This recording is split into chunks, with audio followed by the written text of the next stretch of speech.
our human dualistic nature is always on one side or the other in terms of, you can say, defects of character or shortcomings. There's no escaping that. Don't pretend like it's not there. It will always be there, even if it's on subtle level. So if we're talking about awakened people, it's more on subtle level. It continuously gets more subtle, more subtle, more subtle. You don't totally be free of the whole human guise that we're wearing. Okay, we're talking today though about the two sides of the coin are passive aggressive or too aggressive. Everybody has one or the other. Now here's the thing though. The people who have more fire, you see, it's all about constitution, the play of elements. I touched on this in some video. This human persona, including body, mind, emotions, it's made out of 5 subtle elements: earth, water, fire, air, ether. Those who predominate, you can say, in water, they're going to be the passive aggressive type. Those who predominate in fire, they're going to be more on the aggressive side. So if we're in a situation where like some wrong is being done, passive aggressive person, they're not going to do nothing. They're going to talk about it, but when you say to them, well, maybe we should do something. No, maybe, God's going to work it out, and God, it's not good to oversert yourself or something. The guy with fire or the girl with fire is going to be like, what are you talking about? This needs to be handled. How's it going to get handled? Like, they need to be told what they're doing, because it's like affecting everybody. We need to do this and see what happens. Now, in the spiritual realm, it's more difficult, you can say, for the person with fire. The whole society, actually, the whole world's predominantly watery and passive aggressive and people pleasing, all that. There's a handful of people with some fire. I think I got some fire. So in the spiritual field, this passive aggressive weakness can really be disguised as spirituality. And I've seen the people, and my previous self, it will drive the people with fire crazy. And they'll make videos like just hitting these passive aggressive people, and that's part of the balance too that the universe does. It's cool, whatever, because this passive aggressiveness can really appear to be like, spiritual.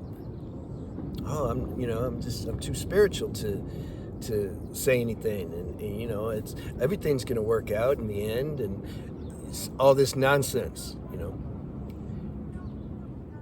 But I'll tell you this, you notice, like, if there was a whole country that was just passive aggressive, that country would no longer be a country for long. It would be another country that just dominated.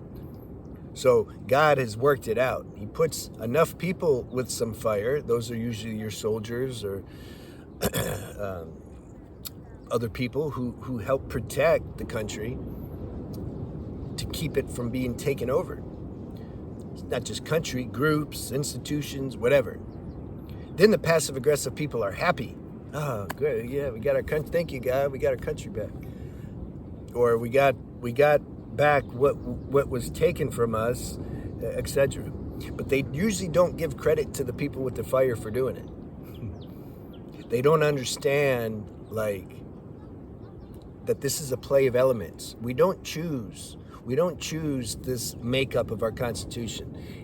This stuff has already been downloaded. So you realize this, you own it, and you be your expression that the universe wants you to be, and you don't worry about those who don't get it, who don't understand. You don't over-explain things to people who don't have the capacity to understand. You let them go.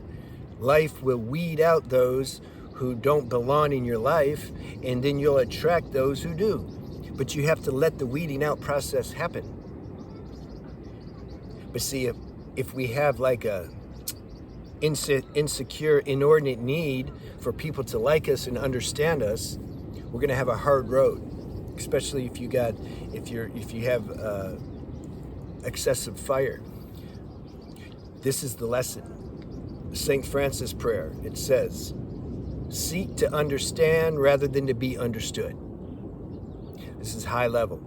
We have to surrender this need to be understood by people who don't understand. They don't have the capacity to understand. You gotta let that go, and you get your understanding and power from the universe. You and God are a majority. This has to be recognized, okay? At the same time, you have compassion for the passive-aggressive, non-dual oaks, who they can't understand it. It only becomes a problem when you really want them to understand it. Then it becomes a problem. Like if they're your wife or your girlfriend or your friend, or you're lonely and you want people on the same page with you, then it becomes a problem. Then you want to beat them up because you have an expectation that a need that people understand you. This is deep human, in the human psyche. You have to transcend that. So at the same time, it doesn't mean that you want to be around certain people who don't understand you. Why would you? So it's both. You don't beat them up, but yet there's no need to be around them.